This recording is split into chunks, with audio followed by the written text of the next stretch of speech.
జై శ్రీరామ్. అందరికీ నమస్కారం. వెల్కమ్ టు న్యూస్ అఖండ. నేను మీ కస్తూరి శ్రీధర్.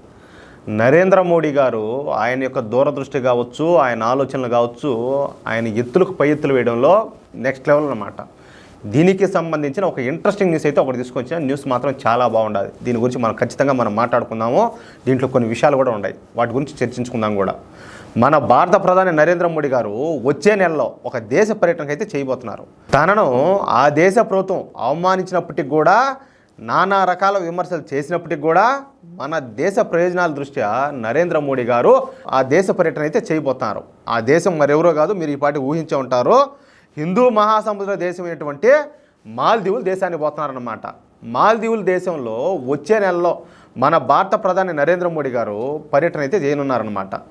మాల్దీవులు దేశాధ్యక్షుడైనటువంటి మొహమ్మద్ మిజ్జు భారతదేశానికి వచ్చి మరీ భారత ప్రధాని నరేంద్ర మోడీను ఆహ్వానించడంతో ఇక భారత ప్రధాని నరేంద్ర మోడీ గారు కూడా మాల్దీవుల పర్యటనకు అయితే అంగీకరించారనమాట. ఇంకా అసలు విషయానికి వస్తే, ఇంతకుముందు చైనాకు తొత్తుగా మారినటువంటి మొహమ్మద్ మిజ్జు ఇండియా అవుట్ నినాదంతో మాల్దీవుల ఎన్నికల్లో పోటీ చేసి ఘన విజయం సాధించాడు.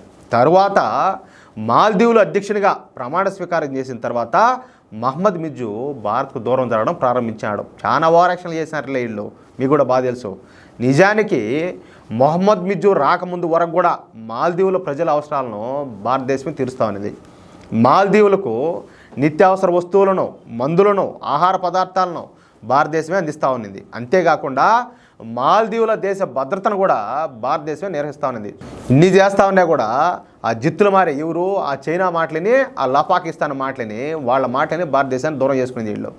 కానీ మహమ్మద్ మిజ్జు వచ్చినాక భారత్ కాకుండా భారతదేశంలో చైనా, పాకిస్తాన్ల నుంచే తమ అవసరాలను దిగుమతి చేసుకుంటా ఉన్నాడు. దీంతో ఖర్చులు పెరిగిపోయినాయి. దేశంలో ఆర్థిక మాన్యం ఏర్పడిపోయింది ఎక్కడ, మాల్దీవుల్లో. అంతేకాకుండా మాల్దీవులకు వెళ్ళే పర్యాటకుల సంఖ్య కూడా తగ్గిపోవడంతో ఇక మాల్దీవుల్లో నిత్యావసర రేట్లు కూడా 2 రెట్లు పెరిగినాయి. ఎందుకు దగ్గర ఇప్పుడు భారతదేశం నుంచే ఎక్కువ మంది టూరిస్టులు పోతా ఉన్నారు మాల్దీవ్స్కి.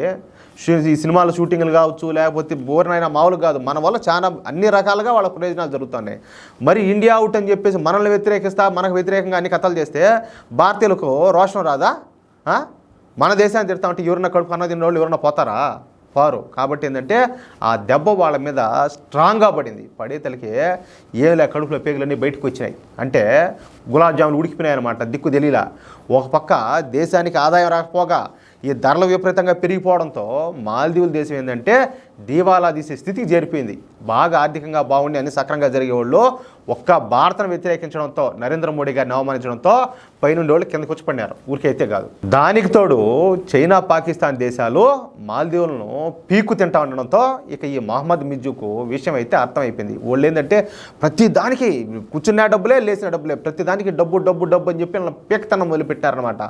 తాను ఇక ఎంత మాత్రం లేట్ చేసినా మాల్దీవులు దేవాలా చేయడం ఖాయమని చెప్పి గుర్తించేటువంటి మహమ్మద్ మిజ్జు ఇంకా లేట్ చేయకుండా భారత పర్యటనకు అయితే వచ్చాడు. నేను మళ్ళీ ఖచ్చితంగా ఇక్కడ ఒక మాట చెప్పాలా, ఏదేమైనా కూడా వీళ్ళు విశ్వాసఘాతకులు, విశ్వాసం లేని వాళ్ళు. వాళ్ళ అవసరం అయితే కాళ్ళైనా పట్టుకుంటారు, నీకేమైనా కాళ్ళైనా పిసుకుతారు, ఏమైనా వేస్తారు, ఏదైనా పిసుకుతారు.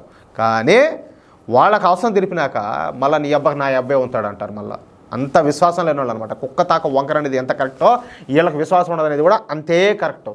కానీ భారతదేశ పర్యటనకు వచ్చినటువంటి మొహమ్మద్ మిజ్జు ఇక మన దేశ ప్రధాని నరేంద్ర మోడీను శరణ వేడుకున్నాడు అనమాట. తమ దేశాన్ని రక్షించమని ప్రాధేయపడినాడు. అంతేకాకుండా తమ దేశంలో మోడీ గారు పర్యటించాలని చెప్పేసి అభ్యర్థించాడు. చూడండి, అంటే అవసరానికి ఎంత దిగజారిపోతారో.